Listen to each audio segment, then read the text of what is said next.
Hello, good peoples. Did you know that black and brown people across the world is reconnecting to their roots and redefining their relationships to the land with gardening and farming? And Black Gardener Talk is dedicated to sharing those voices to inspire all people of color and even some that don't look like us to grow by any means necessary. But sometimes we just need our own safe space. All right, to talk. Good morning, I'm Kamani Anku, and this is Black Gardener Talk. And my guest today is Brandy Michael of Innerpeace Farms. Welcome, everyone. Click, click, click, click. Tell a friend to click, click, click this live so we can get this thing popping. I'm gonna bring Brandy on in a short second. But yeah, this is Black Gardener Talk. I'm really excited about today. Let's see what this female gardener is talking about today. All right. There's the little question box there. So anytime you have a question, pose it in that little question box. And let's get started. Thank y'all for joining me. Let's get Brandy in early. That's what I like. And see what's popping. Good morning, everyone. Hey, there she is. Greetings. Hey, how are you? Doing well, doing very well, brother. How you doing this morning? I'm doing well. Let me adjust my camera real quick so I can get you all in there and see you. It's a great, beautiful morning today, right? It sure is. Beautiful morning out here at Innerpeace Farm. I hear the birds and nice breeze, beautiful fall weather. Yes, I was So outside I'm happy to earlier, be here. actually putting some fertilizer down, and then I was like, let me get my butt back in the house. It's a little cold out here, but not too cold. But let's get started. So, what was your first memories of gardening? Well, that's a great question. I first became addicted to planting seeds as a child when I was about 10 years old.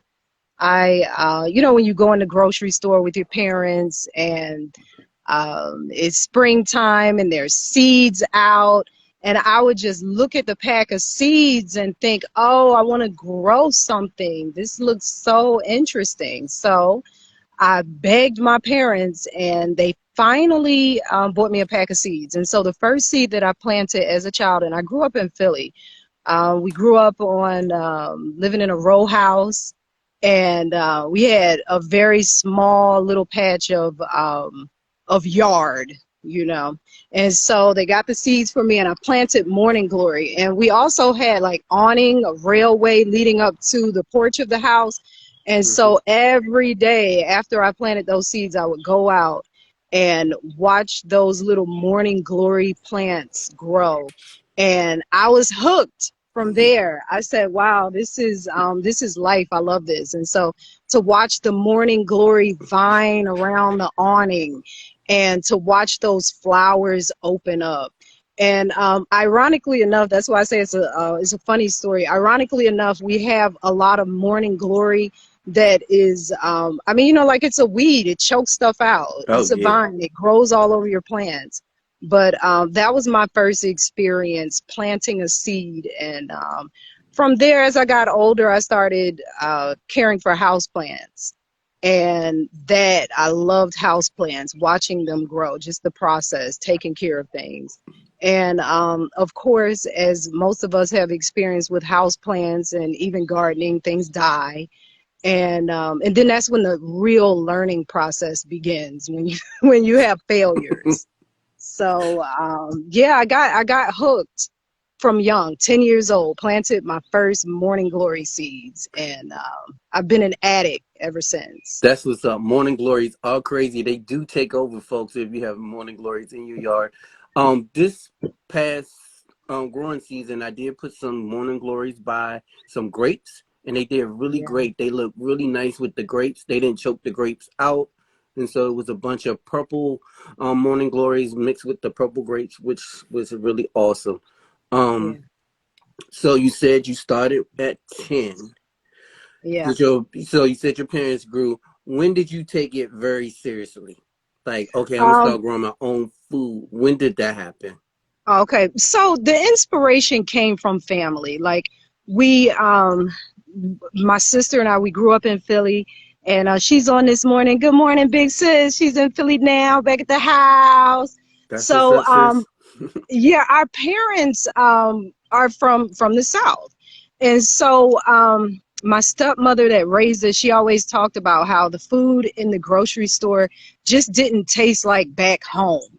It just didn't taste the way it used to taste. And so whenever she would travel, and we would drive summers, go back down south, and she would fill up the trunk with, like collard greens and peas and okra and tomatoes and all kind of stuff. And so at one point, my father got 5-gallon buckets, and he started growing tomato plants on the back porch. He drilled holes in it and had his little tomato plants out there, because he's like, you can't buy tomatoes in the grocery store. They don't have any taste to it.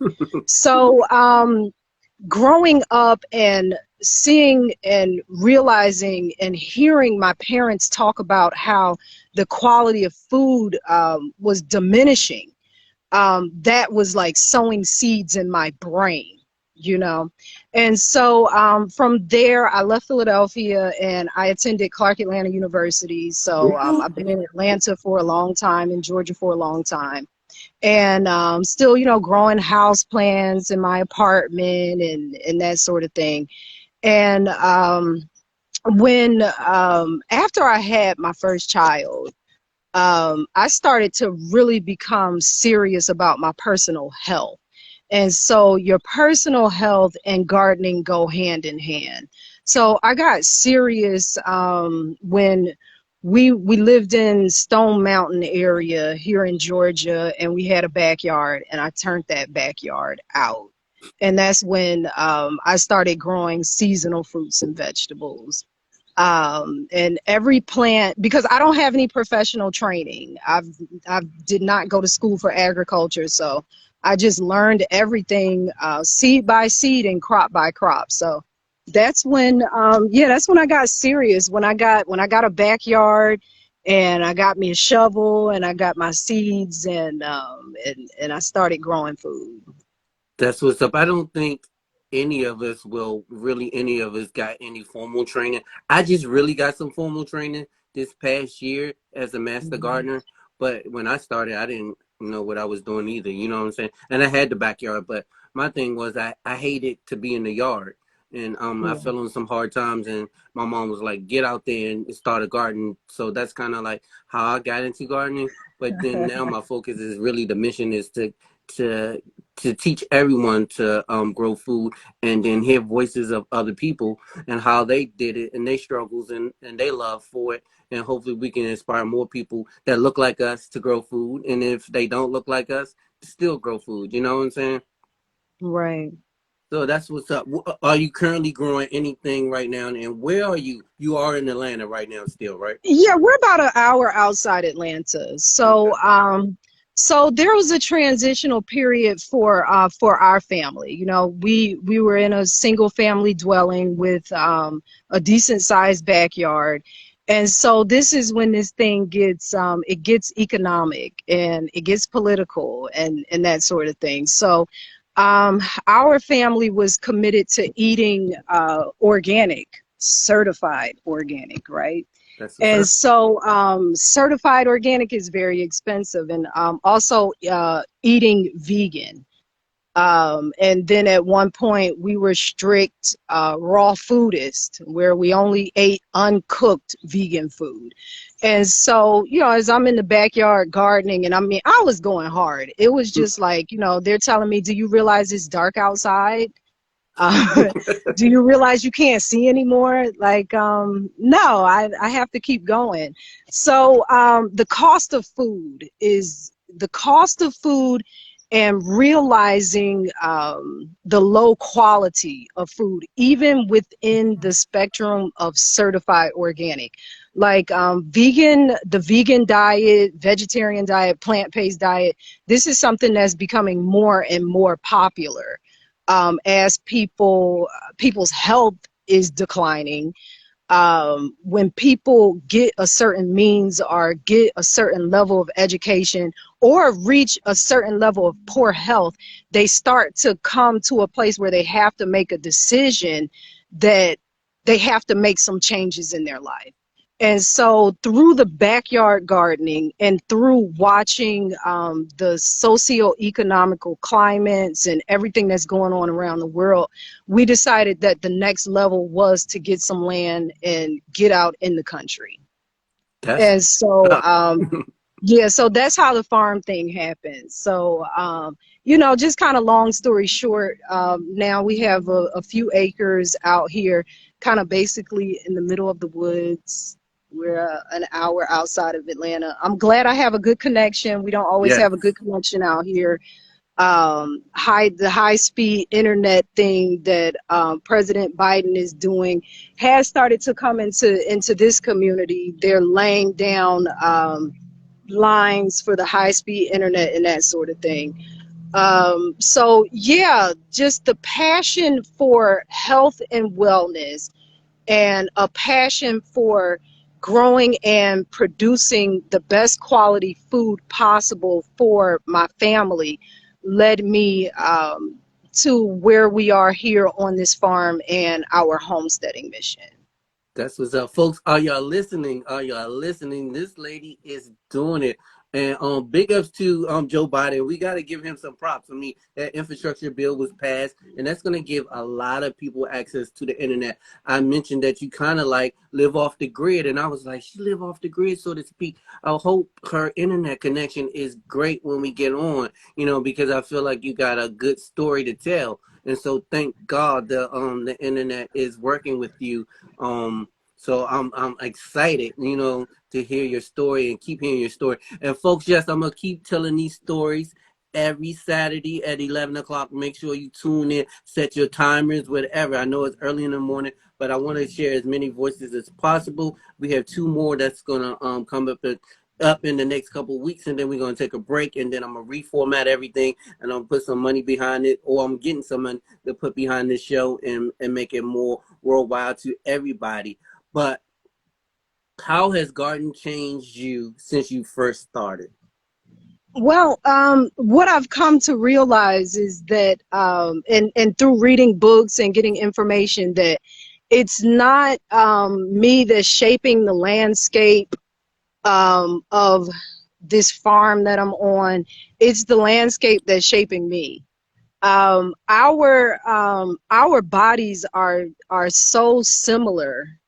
It's all intertwined, but the growing of food is about the cultivation of the spirit, you know. So I see somebody's asking me what's your favorite veggie I plant was to gonna get grow. to that. Oh I was my just gonna let you finish goodness, your thought first. that's like so hard to say because I have so many favorites. But yeah, it's the soil that's cultivating me. It's nature that's teaching me life lessons about myself. And so through the cultivation of plants, through the respect of the soil and the earth, it's shaping me as a human being. You mentioned about living off grid. We're not completely off grid yet. We have one more major project to finish before we are completely off grid. So we're partially independent right now, and it's a progression of things. And even now, I consider the work that we're doing still at its infancy stage, because growing a garden is like understanding an ecosystem. And in the same way, I kind of said the body is like that. It's all about a balance of organism and bacteria, and it's like that with the soil, and it's like that with the body. So as we're out here putting in the work, season after season, year after year, um, building compost. We use all of our kitchen trash that we turn into compost. We do worm composting. Um, and we also have turning bins to do composting. We do some hot composting. So it's just all about really getting down to the soil level and understanding the harmony between the soil, the microorganisms, and how the health of the soil is what's producing the plants.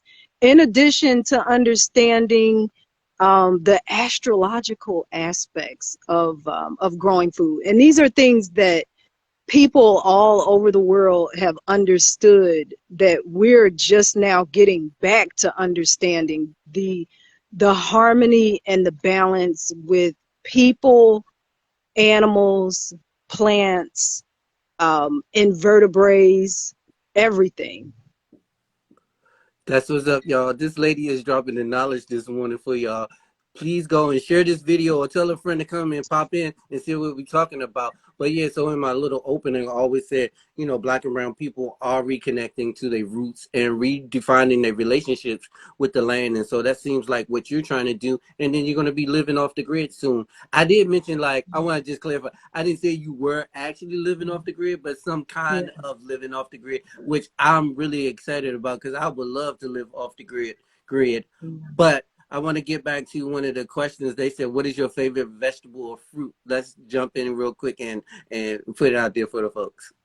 Well, that's a challenging question to answer. We grow seasonal fruits and vegetables.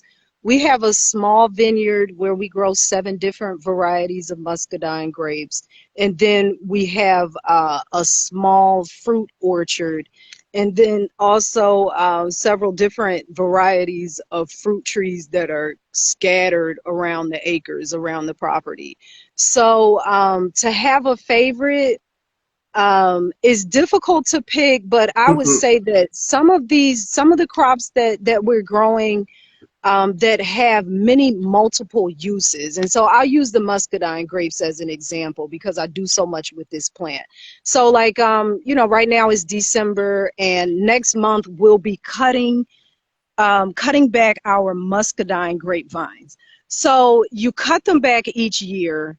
And when I cut the vines, I make baskets out of the vines, and that's such an exciting craft project because I'm like a DIY person, like homesteading and figuring out how to use each plant to the fullest. So you have this muscadine grapevine. It's so versatile.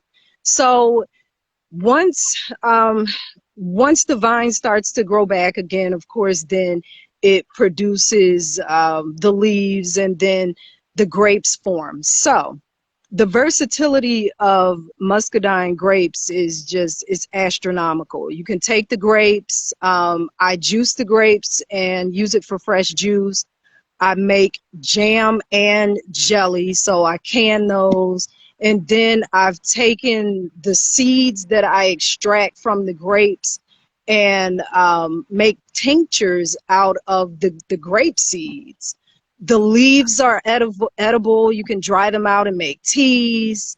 The versatility of the plant. So yeah, that's like one of my favorites. Another one is loofah gourd.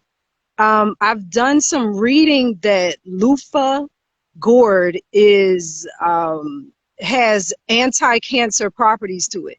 So the loofah, when it grows, you can eat the flowers, you can eat the young loofah fruit, you can eat the seeds, and then you can leave the loofah to mature, and it becomes this amazing sponge that I then take and create soap, loofah soap from it. So I like versatile plants. So favorites, that's hard, but That's those are a couple of the ones that I find to be extremely versatile. Many uses for one plant throughout the entire season.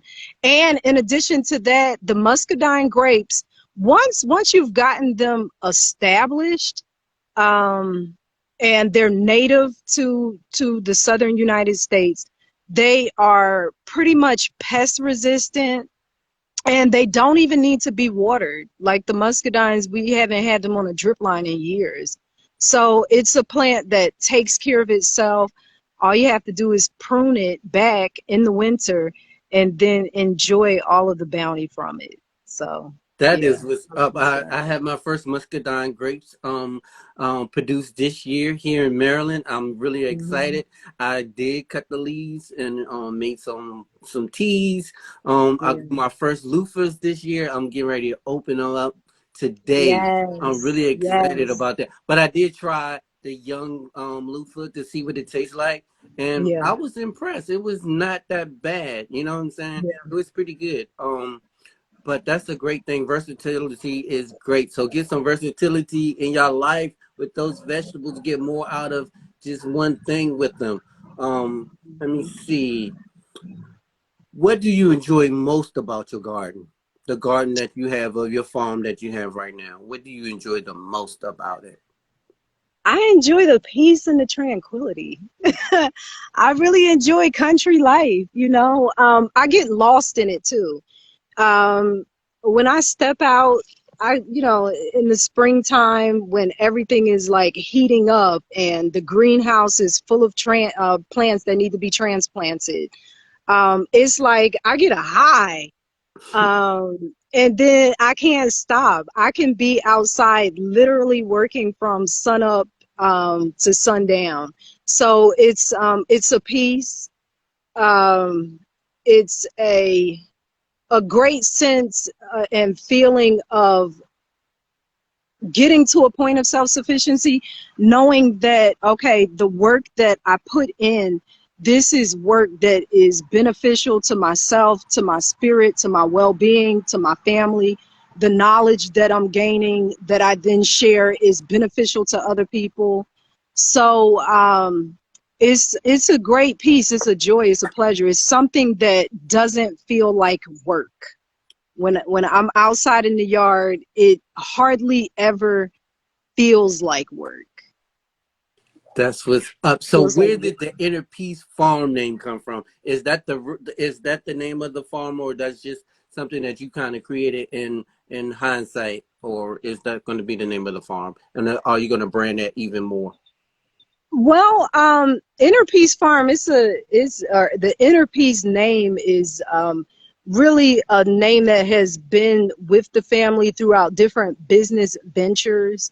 And it's interesting, the theme of inner peace um, is something that I'm still finding peace within, and it's a very appropriate name for what we're doing here and what I'm doing in my personal life. So yeah, it's been a long time name that has gone in and out. And so as far as the future with Inner Peace Farm, so we're here now. Our main objective is homesteading and reaching a place of more and more self-sufficiency. And so in the past, like before coronavirus, um, we were having school groups come out. The Boys and Wow. Girls Club came out. Um, we'd have church organizations. They pack up, a load of children and come out, and they would have a chance to, get their hands in the soil.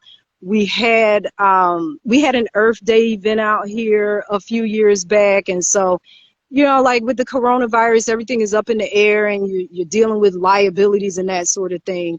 And that's why the digital world, and I'm wrapping my head around the digital reality of the world. And so what we're doing now is pushing forward with creating our own digital platforms so that we'll be able to have our classes available online.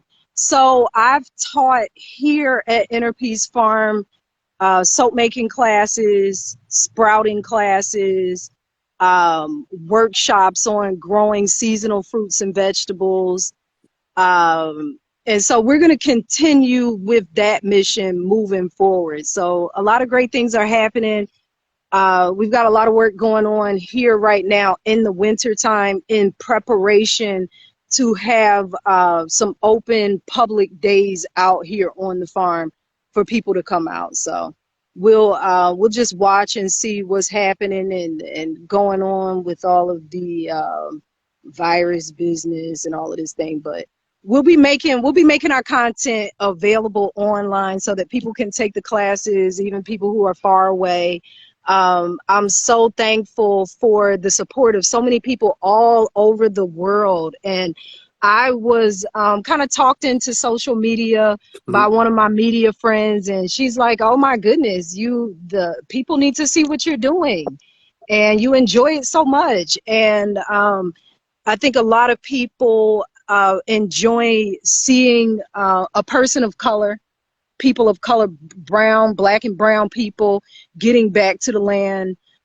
There's so many people who are doing this all over the world, and it's increasingly important that people are embracing a natural lifestyle because of our pandemics of health. We're in a financial pandemic. We've got a lot of issues. And so just adding my face to and what I'm doing and what we're doing. We have a team of people out here now. I've gotten some extraordinary help over the past couple of months where we've had some friends, close friends, family come and join us out here in this mission. So we're pressing forward. It's a lot of plans.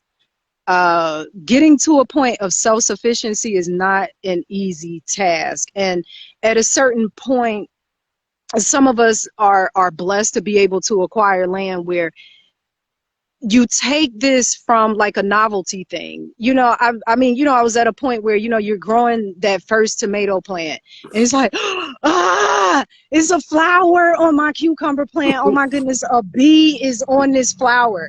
And after doing that for so many years and watching what's going on economically, you go from, okay, I pulled off a few tomatoes and I got a little sliced tomato to put in my salad, and you start to move to a higher level of production where it's like, okay, I've got so many square feet, I need so much water, I need so much soil amendments. How many plants am I going to grow so that I can 50 jars of tomato sauce? So that's where we're at with producing enough food to feed our family throughout the year. And this is nothing new. This is something that our grandparents, our great grandparents did. All of us, whoever is watching, whoever is tuned in, this is what people did all over the world. People did it out of necessity. People survived. People earned a living.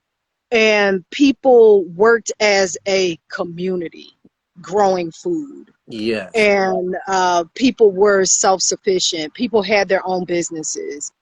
The spirit, the community, everything was a cohesive operation in our not too distant past. And so current events are making this a necessity again, everybody. This Yes. is something I feel like is necessary. We had this Keystone Pipeline shutdown back here earlier this year. And so what we saw through that event is how quickly everything can stop.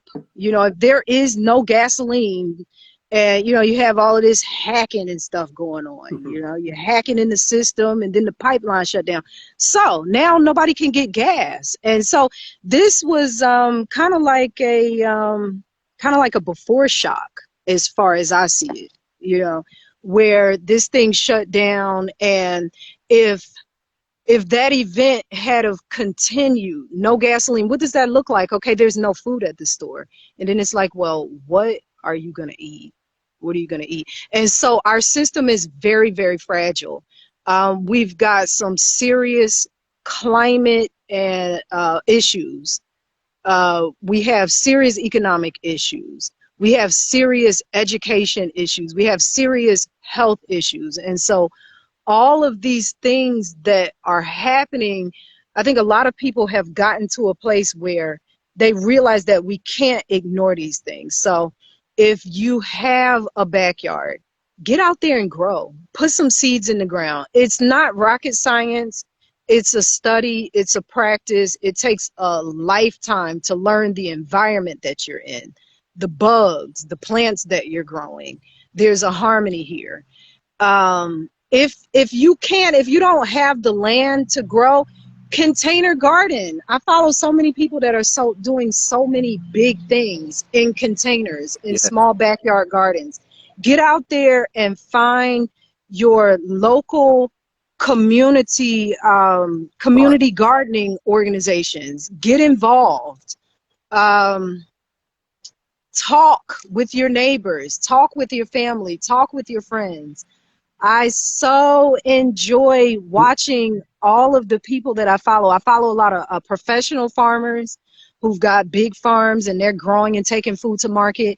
But I especially love watching small, local, backyard people that are doing these big things, that have this passion. And I can say that for myself, I am living proof and a living example of, if you have a vision, if you say to yourself, "Oh, I like houseplants," or I like tomato plants, I like growing broccoli, I like these things and I want to grow these things." I'm living proof that if you have this vision, that it can happen for you. You can acquire land, you can acquire equipment, and you can grow your own food, and you can become self-sufficient, and you can share the knowledge and information with other people. So That's what's up. It's all about sharing information. Go share this out to people because you need to hear this. This is becoming one of my favorite shows already. I mean, the knowledge that this sister is bringing today is great. You are very inspiring to me, even though I've been growing for a while too. But if you got a backyard, a front yard, a balcony, a patio, you can grow food. Just get it. Just get it. You grow. know what I'm saying? And we have to. These times are crazy right now, as she spoke about before. We got to start growing our own food. We got to tell our friends to grow their own food. And we got to, well, I would say demand our friends to grow food. You know what I'm saying? Because like you said, if we don't have no gas, there's going to be no food out there. You know what I'm saying? And what they're going to do. We was always, the other day I was talking about, I'm going to have my gun in my backyard ready to get some people, but I'm not really going to do that. You know what I'm saying? But I was just joking about it. But that's how serious it is. I'm sure some people will be on guard if the food chain supply really fails in a couple months. I mean, it's failing already, but if it becomes non-existent, it's going to be a lot of crazy stuff out there going on, and we need everybody to start growing food. One of my things I want to do this spring is go to my community and my neighborhood and knock on doors and give seeds and starter plants to everybody in my neighborhood to start growing their own food. And I'm currently writing a grant about that to see if I can make that happen. But what's my next question? Where do you buy your seeds from? Okay. Well, I'll start this seed discussion off to say that the best thing is saving your seed. So there are seeds that we have saved from our spring and summer harvest. So there are seeds that we have put away that we're saving. But I do purchase seeds. I purchase certified organic seeds and also heirloom seeds. Baker seed, I think that's what it's called. Baker seed is a Baker good Creek one. seeds or something? Baker Creek, yeah, they're good. Johnny's has a Are good they really that selection. good? Baker's Creek, I had some issues with them. Have you? I haven't had any issues with them. I've got some bok choy, some Asian greens that are growing up the hill here that I got from them. So That's no, I what's up. haven't had any issues. Seeds of change is good. I'm gonna tell you, like, I'm one of these females, you have ladies, we like a lot of things. Some have big shoe collections and purses and earrings and all this sort of thing. I'm a seed collector.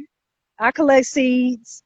Um, so I have a wide variety of seeds, and I I'm working to a point. We're working to get to a point where we're saving all our seeds. Seeds are expensive, and they're becoming more and more expensive, and they're getting scarce.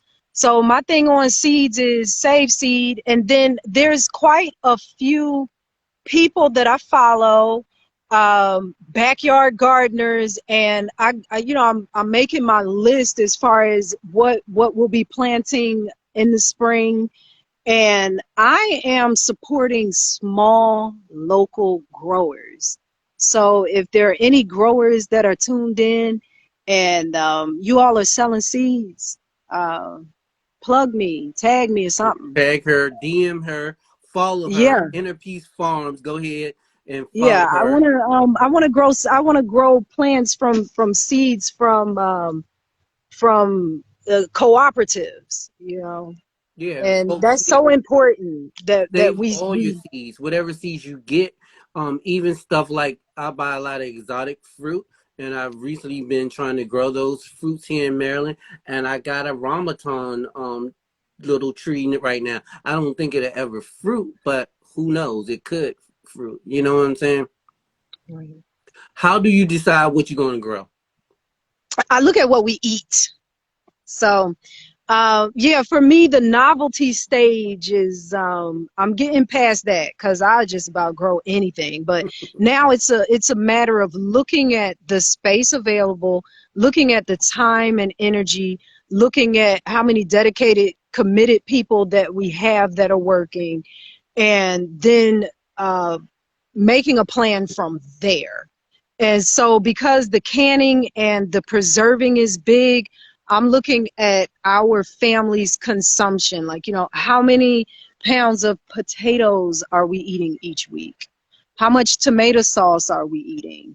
How much salad are we eating? Okay, everybody's making a green smoothie every morning. Okay, this is how many kale plants we need. So this coming season we'll be growing the basics. I told you earlier, right now we've got collards, we've got kale up here in our personal plot, a little bok choy, a little arugula, and so that's what we're just kind of eating on, going out there daily and picking off a few greens for our smoothies and that sort of thing. So we're growing what we consume and practicing and getting ready for self-sufficiency is a mathematic calculation.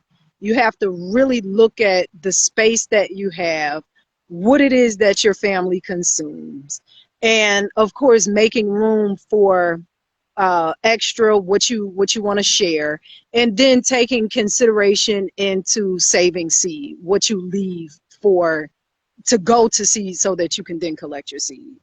That's what's up, folks. Did y'all hear that? I hope y'all heard that. When I first started growing, I would just grow everything because I was just new to it. But now, like you said, I have a plan on what we consume the most. I do eat a lot of salads. I do the green juices. So it's a lot of kale, it's a lot of lettuce, a lot of spinach, And then every now and then I'll throw something in there just to see if I can grow it. My thing that I grew that I was excited about was the loofah as well as horseradish. So I was like, oh, I can grow horseradish, and it really worked. And I had my first successful garlic harvest this past year. So I'm really excited about growing different things, but sticking to what my family likes to eat. Let me see, where's my question at? What was the hardest plant you ever tried to grow? Probably in Stone Mountain, because literally there was a lot of stones in the ground. That was challenging. Everywhere you dig, there was stones, and the deeper you went, the bigger the stones got.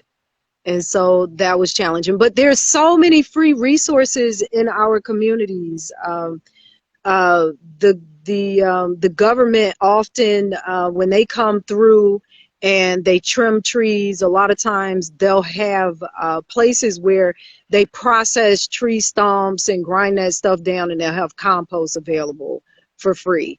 So yeah, that was difficult. I had to bring in a lot of soil, a lot of rocks. That was challenging. And I mean, we're here in Georgia, so we've got red Georgia clay soil. And one thing that I've been reading about for many years and trying to embrace it with my own practices is no-till method. So right now we've got the heavy equipment, we've got a full-size tractor, we're plowing. We want to get back to a place of no-till method, because every time we're tilling the soil, we're disrupting the harmony of the microorganism balance within the soil. And so it's all about, for me, educating myself and learning practices that can make this process as simple as possible. And because of modern farming techniques and practices, we've kind of gotten away from the common sense approach to it, and we make it a little more complicated than it should be. So getting back to that, no-till is where it's at, adding compost to the soil. It's fall right now. We still have a lot of leaves to gather. Run over it with the lawnmower, compost it, get the leaves on the beds. And so that's going to feed the microorganisms that make the plant magic happen in the spring. That's what's up, folks. Did y'all hear that? No tilling. So I do that too. I think well, when I got into gardening, I was a little taking it a little bit too serious. But then my mom was like, "All you gotta do is put some seeds down. It's gonna grow. Go out there and get the weeds later on." And so I've been doing that, and I try to make my garden real simple. Now I did have an ugly garden, and I needed to make it a little bit more beautiful, so I kind of got some raised garden beds. But I'm one of those ones. I just throw the seeds in the ground and just hopefully they come up. So that's a good thing. No tilting, y'all. Get out there, grow, grow, grow. Um, have you picked up any favorite tricks or tips since you've been gardening? Uh, Well, the composting, for us, the composting is essential because we have a plant-based diet. We use a lot of fresh fruits and vegetables, and so the food scraps, that stuff, most of the time ends up in landfills. So when you understand the benefit of turning that food waste into organic matter that can be used in your garden, that changes the game. So composting is something that we're involved in every day because we eat every day. And so as we eat, we take those food scraps and for the most part add them into composting bins that have a lot of live worms, and so the worms really do all the work. So I would say one of my tips is composting. That's what's up. You learn the And composting. Composting, folks, you can get out there and do it. I have two compost bins in my backyard as well as a little portable. They got these new little portable um composting machines that you could put in your house. I was a tester for a brand called Vitamix. They have this little compost thing that can compost in 24 hours. So I kind of use that too. And then I'll take that and dump it in the bigger compost bin that's already breaking down or broken down to help me really get my post composting up. Um, so it's time for the Black Table question of the week. And the Black Table question of the week is, what problems do female farmers or gardeners face from your point of view? um, problems that a black female girl. Is it access to land, financial, marketing, education? Well, I mean, all I can do is speak for myself. And Yes. so I am a homesteading, farming mom, and I homeschool. So for me, the biggest thing is time management, being able to handle all of this, being able to maintain the land, keep the grass cut, keep the trees trimmed. We've also ventured into the animal thing. We've got chickens now, so keeping up with the chickens, and now the females are laying eggs, and so everything that we're doing out here is everything that I do for my children. I do for the future. So the homeschooling, the homesteading, the farming, all of that goes in hand in hand.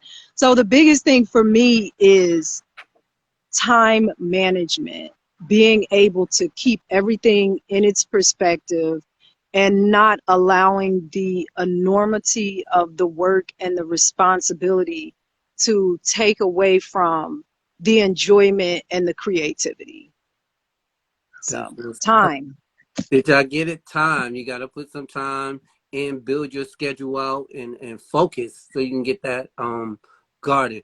One of my favorite questions I like to ask the gardeners, where do you spend most of your time in the garden? Like within your farm, your garden, where do you love to spend the most time? Well, it's a two-part answer to that question, You got because time. what's growing in the plot is what then goes into the pot. So from the plot to the pot to the plate. So I spend a lot of time just depending on what's going on. You know, springtime. Springtime is that time when I'm in the greenhouse, and that's a really fun place to be. Starting the seeds, watching them grow, watering, and then transplanting them into the plot. And then as they grow, harvesting and bringing them into the kitchen. So the favorite spot is the plot, and then the next favorite spot is the kitchen. Because the whole point is we gotta eat, and Got we want to eat the best. And we want to eat the best and we want to eat good. What's one canning tip that you can give us this morning to Um, preserve? I would say like to make sure that we can preserve. You said about maybe 50 jars of tomatoes. How can we preserve those 50 jars of tomatoes for a whole year? What is the essential thing we need to put in that jar of tomato sauce? well, it's planning and it's studying. You know, anybody that's interested in canning, and I don't know if we'll be offering. We probably will offer some canning classes at some point in 2022. You know, but you want to study. There's a lot of books out there. There's a lot of videos out there. I'm self-taught.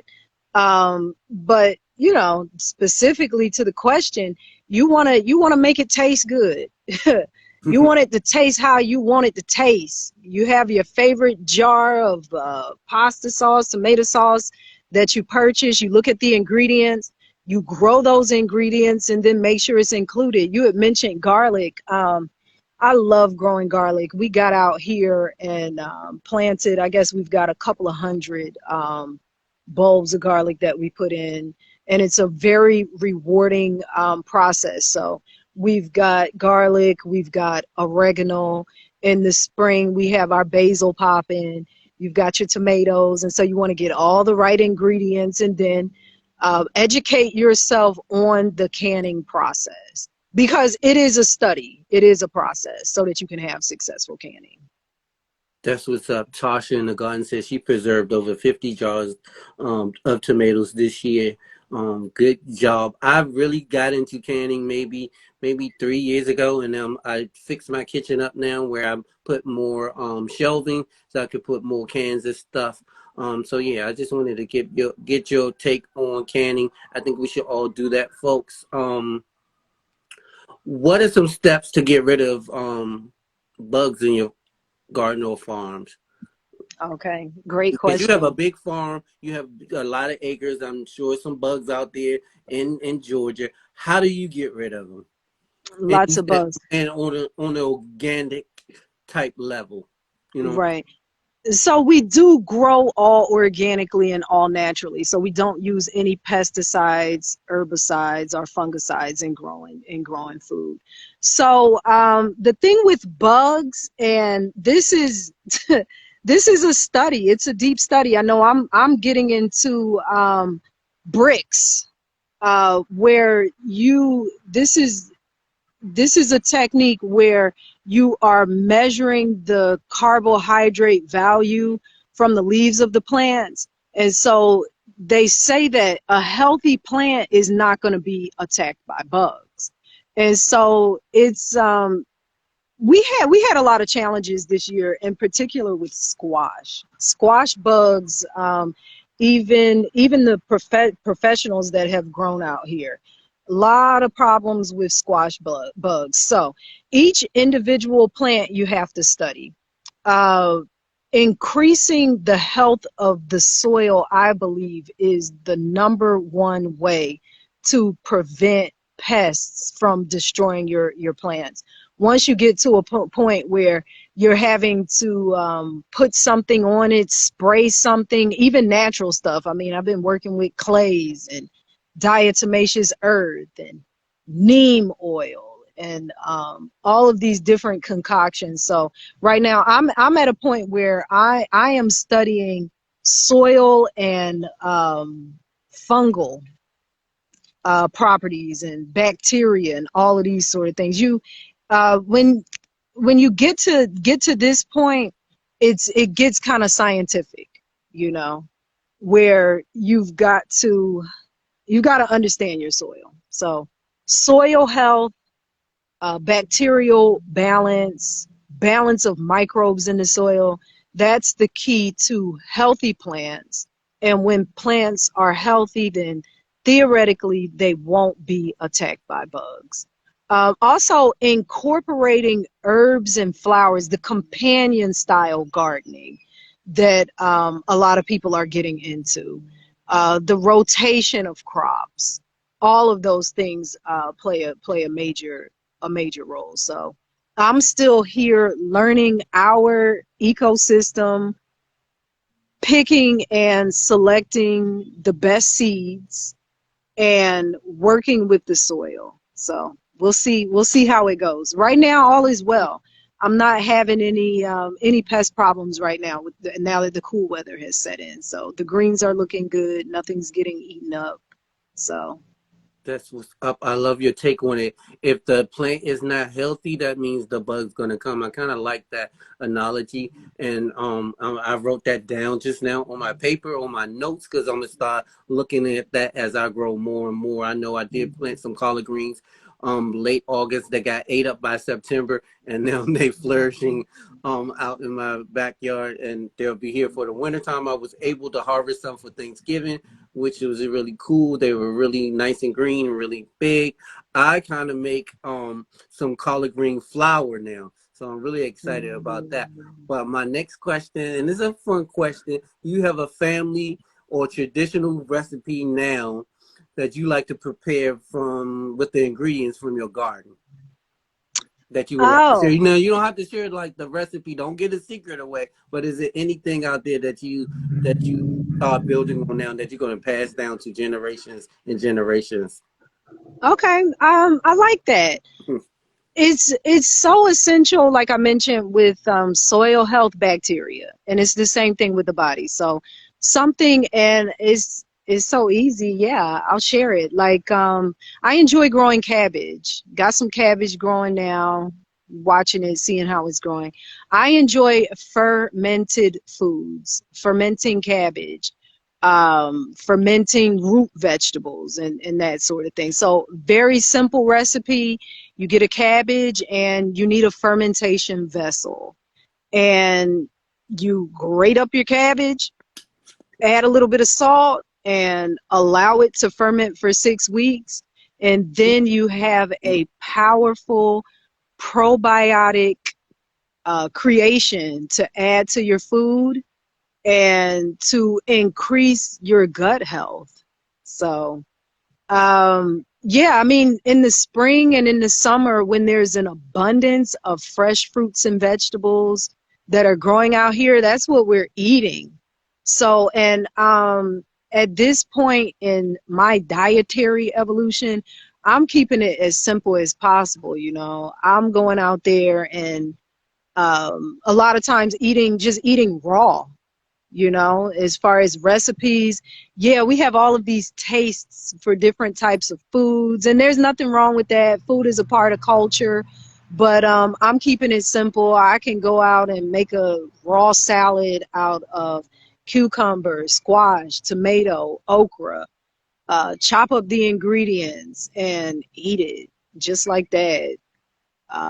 Juice a little of the muscadine grapes, and that's like a little dressing for it or whatever.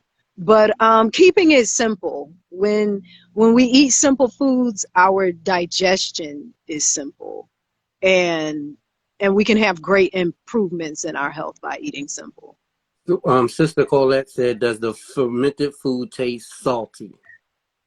Well, you don't have to eat. You don't have to add salt when you're fermenting. When you're fermenting food, it's gonna have a sour taste. The fermentation process is gonna produce a sour taste, but that sour taste is a reflection of these beneficial bacteria that our entire body needs, from your mouth all the way through the entire digestive system. So, probiotic health is important to me.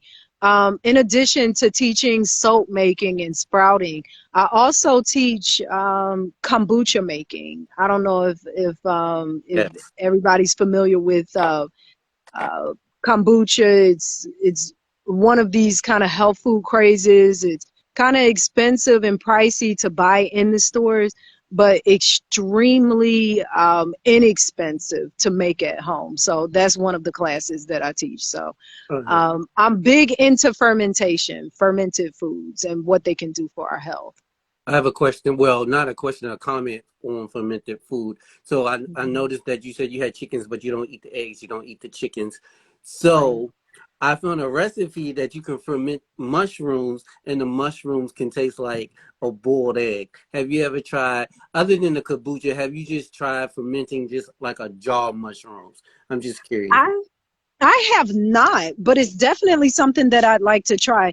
We do mushroom cultivation out here, and I know in the springtime we'll be getting some logs down. So we've grown shiitake, oyster, and reishi mushrooms. We're also I'm very thankful that on the land we've got a lot of woods out here, and so at different parts of the year we're able to forage mushrooms. So we have chanterelles and also morels that pop out here. And so I haven't fermented mushrooms, but that's next level, Yes. and we'll definitely be taking it there. I tried it. Indeed. I put black salt in it. I used a little bit of black salt, and that black salt gave it that egg flavor. I mean, I'm 95% plant based, and I still eat Mhm. 5%. Well, chicken and fish. I don't eat any red meat. I don't eat any pork. So yeah, so I'm trying different things, but I tried to make my kombucha story was crazy. I almost blew up the house. So want to get into that, but I almost blew up the house making kombucha. I'll stick to buying it right now. I'll stick to buying it. But black folks, we got to get into kombucha. It's not something that people that don't look like us drink all the time. It's a very healthy drink once you get past that vinegary taste or that fermented taste. But get into drinking some kombucha, y'all. My last and final question for you. We kind of touched on it earlier, but what is the future looks like for Innerpeace Farms and Brandy Michael? All right. Well, I'm thankful for. I'd like to say I'm thankful for everybody that has tuned in, everybody that's watching and checking out this live video. Yes, We've been out here. It's been about 10 years since we got this property, and so it's been an evolution. And so, as far as my future and the future here out at Inner Peace Farm, is reaching a place of self-sufficiency, reaching a place of inner peace through growing food and sharing the knowledge and information that we have. That's a big part of it. Sharing what we're doing with children, continuing with our home education, educating our children, and sharing information with our friends and family and other people. So for us, the future is very simple: growth on all levels. girl. How about merchandise? Are you gonna have like t-shirts? I will buy a t-shirt, sweatshirt, coffee mug, all that good stuff. Yeah, well, I'm still in the R&D, research and development stage with products, because I do teach soap making, and so I have and I will in the future be marketing soap in particular. And I don't know, maybe we do need some Innerpeace farm t-shirts and merchant. We get some merch going, sell some. Get some worm castings out there on the market. It would also be a great thing to be in a place to be organized enough to be able to provide seeds, seed saving and sharing. So all of that is in the works out here. So y'all heard it first. She's gonna have some merch coming soon. Make sure y'all following her at Inner Peace Farms. If you like to follow me and you're not following me, you can follow me here at Garden Beats. I'm gonna be here next weekend as well. But yeah, we want to get this information out to our friends, our community, and all people. Like I said, I always say, even if they don't look like us, because I mean, I'm taking on the tagline, grow by any means necessary. I don't have to share where that statement came from, but yeah, it's grow by any means necessary. This Black Gardener Talk. It's been a pleasure, Brandy, talking to you this morning. Thanks so I'm much for really having me. excited. This is like this is my favorite thus far. You know what I'm saying? And it's a lot of eyes watching me today. I'm in the stages of winning this grant to further this cause of Black Gardener Talk to the mainstream. Not saying that money is everything, but I want to get this message out to all my Black and brown folks to grow by any means necessary. But I'm in awe. Sorry, folks. I did see your questions come through the question box. Thank you for doing that. It's just I'm so in la la land with Miss Brandy here and all the information that she's giving. I can't focus. I want to listen to everything. I don't even want to talk. You know what I'm saying? I just want her to preach the word of gardening. It was great. Next week, I'm here. Atiba Martin is going to be here. He's from the islands, but he lives in Florida now. He's creating a food forest, working on a garden of mind, spirit, and body. He has a whole fruit forest down in Florida. He's going to be here giving us tips on growing fruit and whatever else he's growing down there. But Brandy, thank you so much. Any parting words? Well, I'd like to say that I appreciate your work, brother. Glad that I came across your page, and I've checked out some of the interviews that you've done with other farmers, and it's a wonderful thing that you're doing. And certainly sending out positive energy to you as you continue your mission with educating, sharing information, and doing these kind of talks. It's important that we are communicating with one another, that we're sharing resources, and that we're being an active part of the change that needs to happen in order for us to still have a livable world for our children to partake in. So it's really all about the youth, and I know you have a background in education as I do. So the main thing is what can we do to preserve this earth, to preserve ourselves, to educate ourselves, and set things up for our future, for the Oh future yeah, take back that generations. land, take back all of that. You know what I'm saying? Just the real my little thing is I feel like you talked earlier about growing the food and that's what we always done. I think that's what we always have done. But I feel like some people came in and they demonized it and they told us that growing was not good for us as black folks. And then they came around and they took it all away from us. Now it's time for us to get back to it and snatch it back. You know what I'm saying? I'm all about snatching it back and making it work for us as black and brown people. You know what I'm saying? I might not want to comment. Like, So yes, again, brother, thanks for the invite. and having me on. And thanks to everybody that's watching. Yeah, thanks I for see all everybody the that's little watching. hearts. I love it. I'm always leave with this. Live your life healthy and free from negativity. And as always, people, stay dope, all right? Peace. All right, peace.